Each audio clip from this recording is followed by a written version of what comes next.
You're with us here on a fresh new edition of Mid-Cap Radar. The market's up about, 24 points or so. And it's looking a lot better than it was earlier in the first 2.5 hours of trade. More settled. Lots happening as far as individual stocks go. And that's, I think, it's been the story now for the last so many trading sessions. You've got to look at individual stocks and not indices, aggregate indices.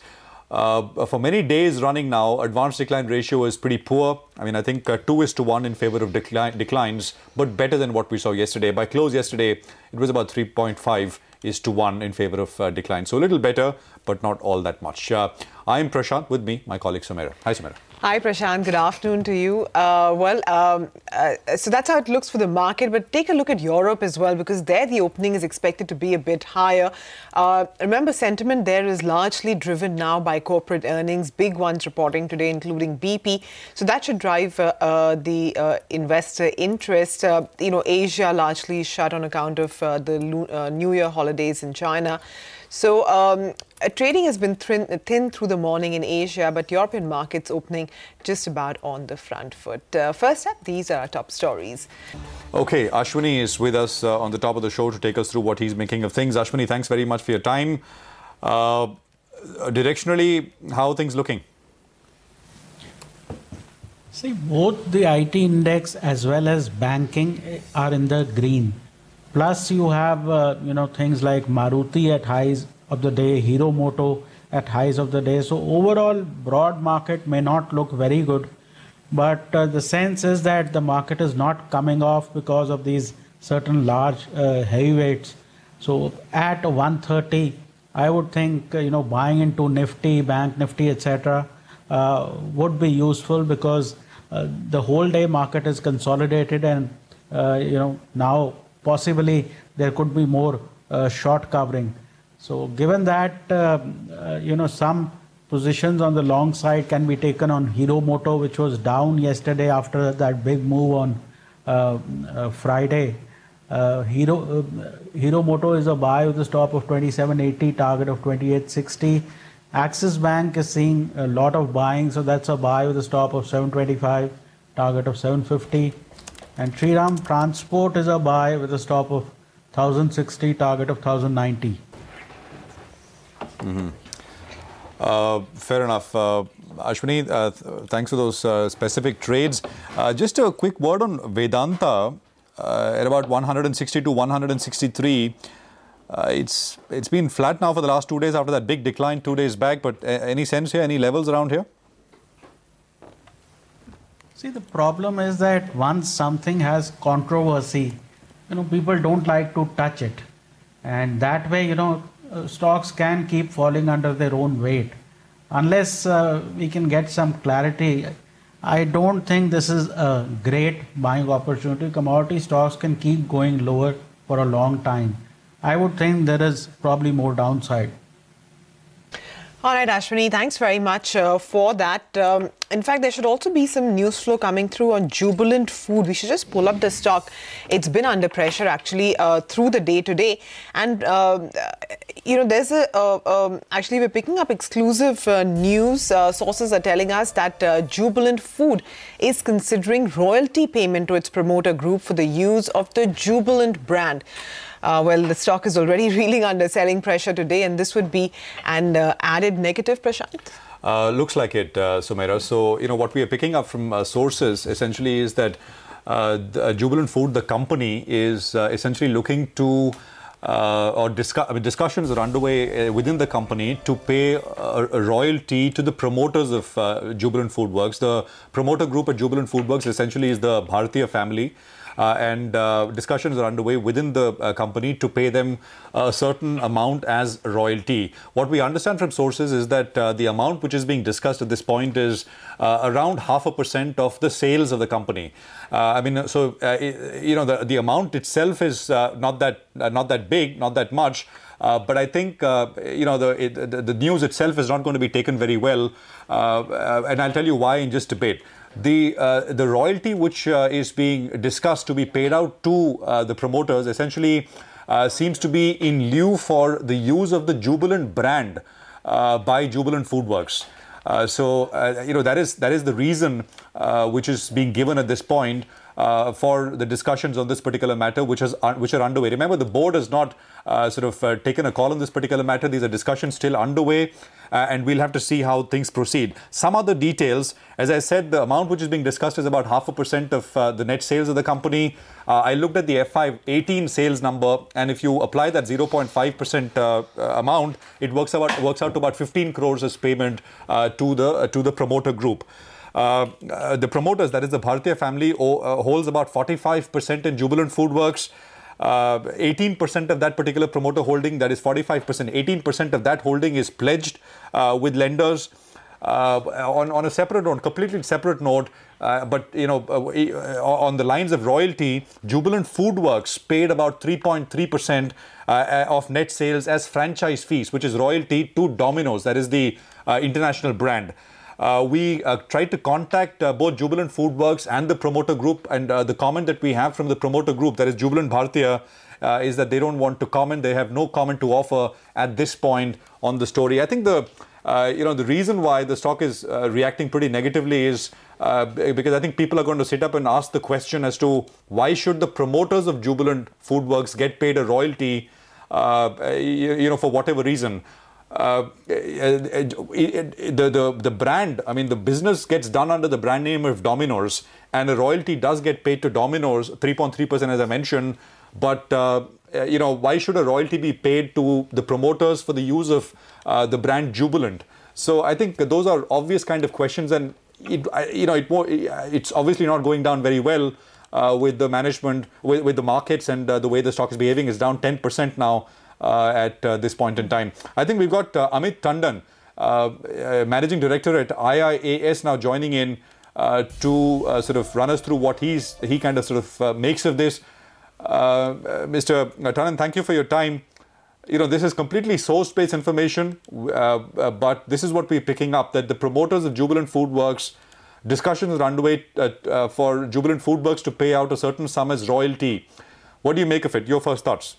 Prashant, it's actually really not clear to me at this stage whether the amount is being paid to Domino's, which is for the use of the brand and the technology which goes into the making of the pizzas, or whether it is being paid to Jubilant, who in turn are going to remit this amount to. Mr. Tandon, Jubilant Food Works already pays a sum of 3.3% of sales every year to Domino's. They call it franchise fee. That gets paid already. Now, this is to the promoters of the of the company, which is the Bhartiya Group. They hold 45% of the company. So this is separate as compared to what gets paid out to Domino's. Okay, so the limited point I'd like to make on this aspect is that there are good payments to royalty payments, and there are bad royalty payments, just with regard to the domestic promoters are concerned. Now, I kind of make a distinction between good and bad. One is to kind of just shave off something from the sales. The other is without any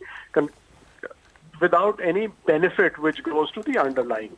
What a number of companies do is there are some group resources which are shared between the operating companies and the business group. These could be with relation to tax, HR, could be relating to IT services, could be a slew of other services which are provided.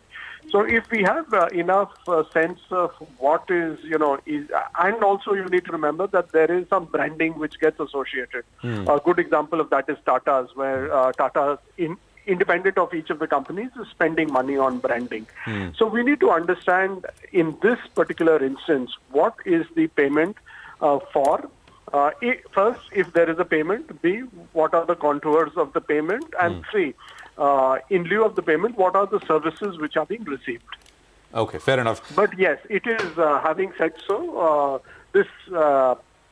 having said so, you have to kind of, even when royalty is paid to the multinationals, where parent companies take it, there needs to be a compelling case in terms of why is royalty being paid. We kind of have periodically remarked about the fact that, look, either the turnover for, you've got a big global brand, but the turnover or the sales are growing slower than some of the local brands, or your profit margins are lower. So therefore, there has to be a compelling case for why is the royalty being paid. If the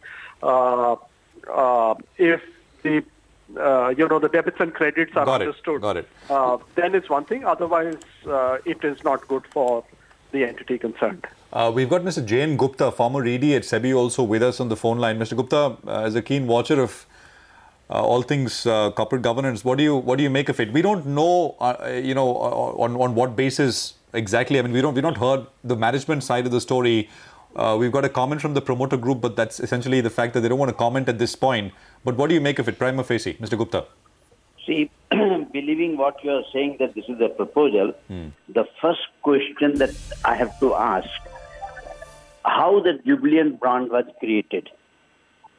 Did anybody know Jubilant brand before Domino Pizza was started, or it is after Domino's have been in the game for last 10 years or so, maybe more than that people have come to know that there is a company known as Jubilant Food which owns pizza franchises. So that means if the brand has not been created by the promoters, but brand has been created over a period of time by the consumers, then there is no question of promoters seeking any royalty payment on the brand. The second question is this: does any one of the person who consumes pizza goes to Domino Pizza because there is a Jubilant word associated with it?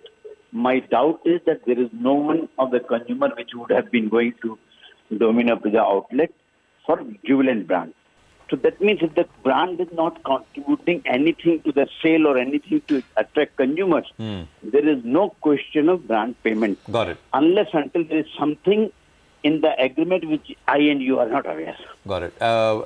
This is will be construed as material resolution in that sense. Mr. Tandon, would this require the approval of minority shareholders, majority of minority?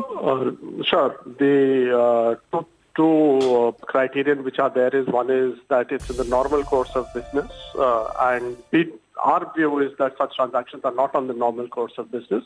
And the second is with regard to pricing, whether it is arm's length pricing or not.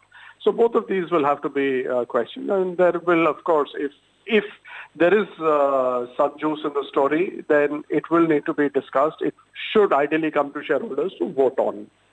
All right, Mr. Tandon and Mr. Gupta, thank you very much, both of you, for being with us here on the show, taking us through what you make of this story at this point in time. Remember, this is all source-based. We have no comment from the promoter group, that is Jubilant Bharatiya, and we've not heard from the company at this point in time.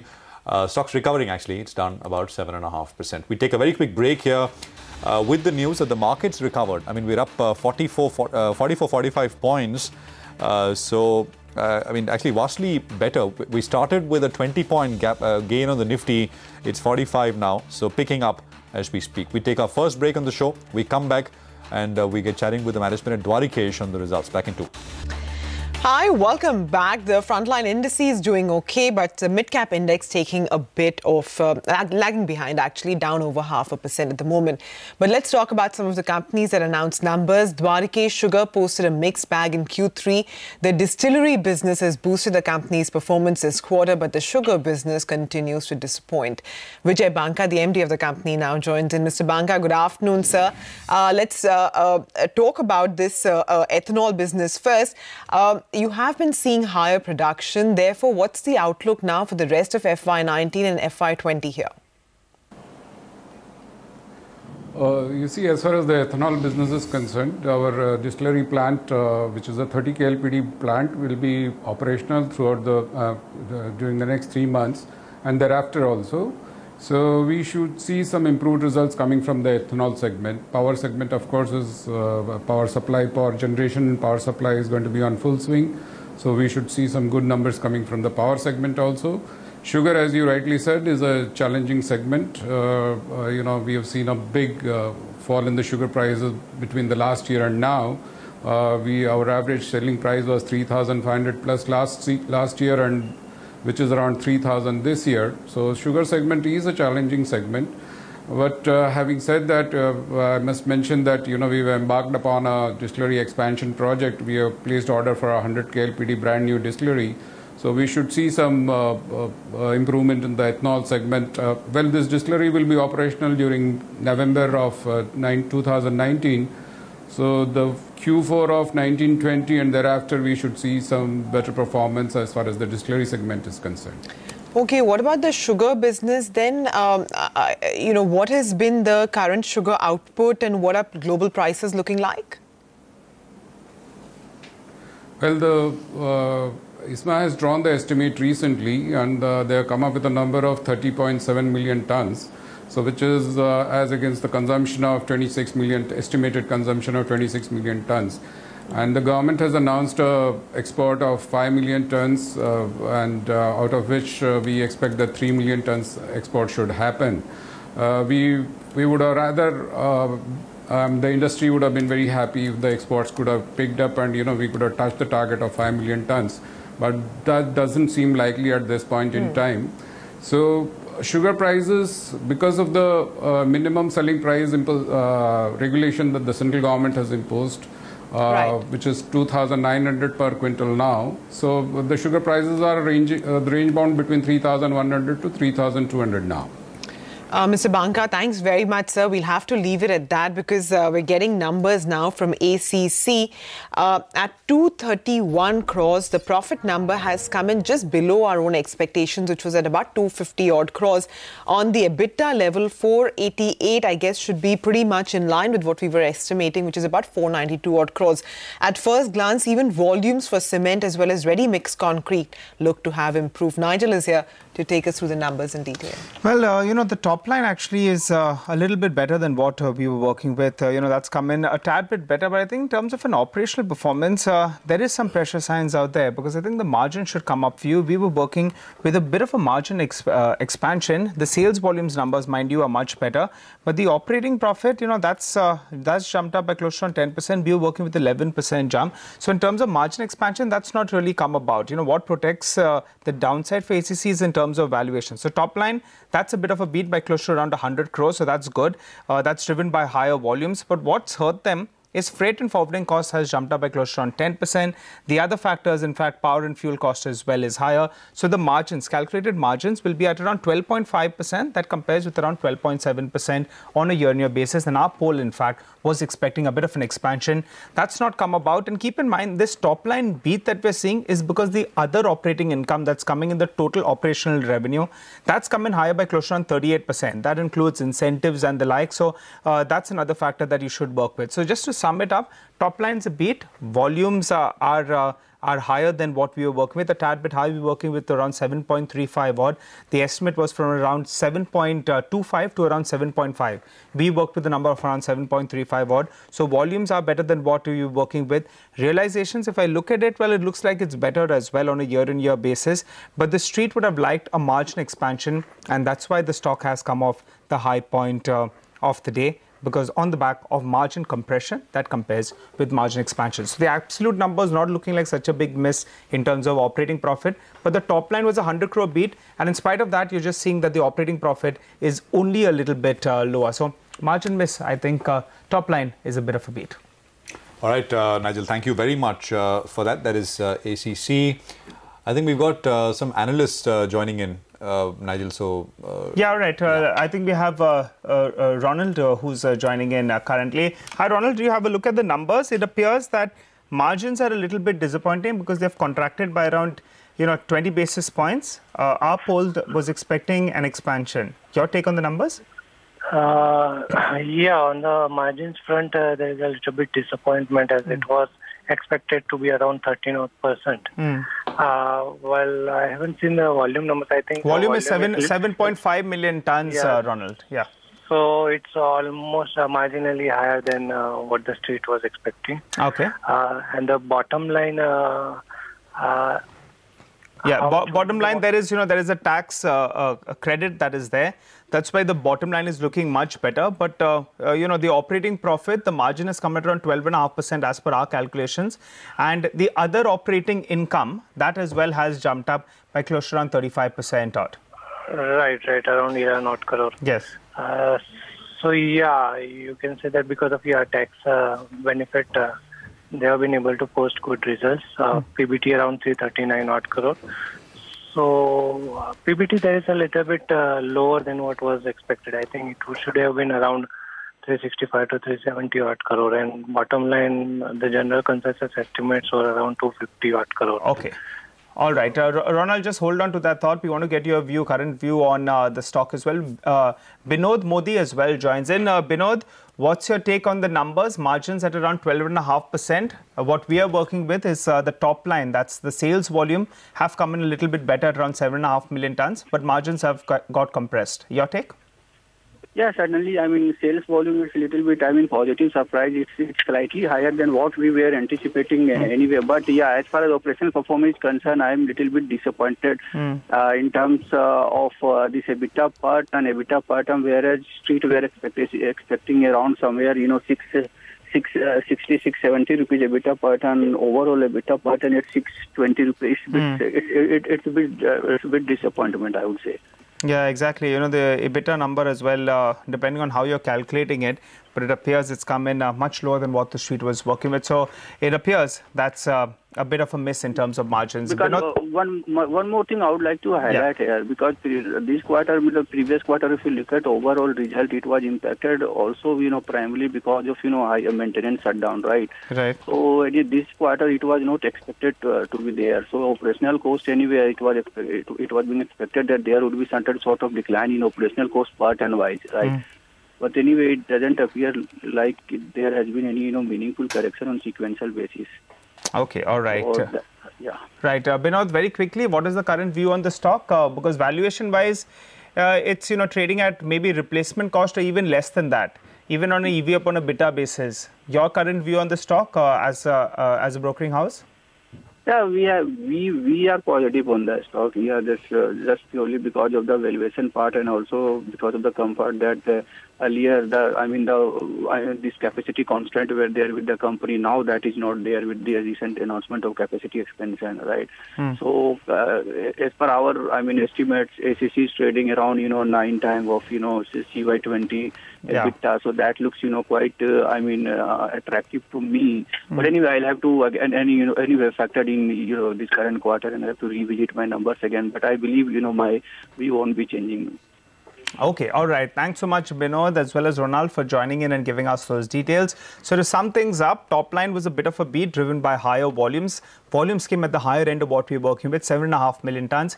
The problem was that didn't percolate down to the margins because there's a bit of a margin compression that compared with an expectation that maybe we'll see better margins. So that was really the disappointment, and that explains why the stock has come off the high point of the day. Straight away, it's corrected close to around 4% from the day's top. What protects the downside is valuation comfort. As our guest told us, it's trading at less than 10 times EV per EBITDA on a forward EBITDA basis, as well as EV per ton is nearly equivalent to what the replacement cost is at. We'll wrap up on this show. We get into a break. You come back and we'll have your stocks answering all your queries.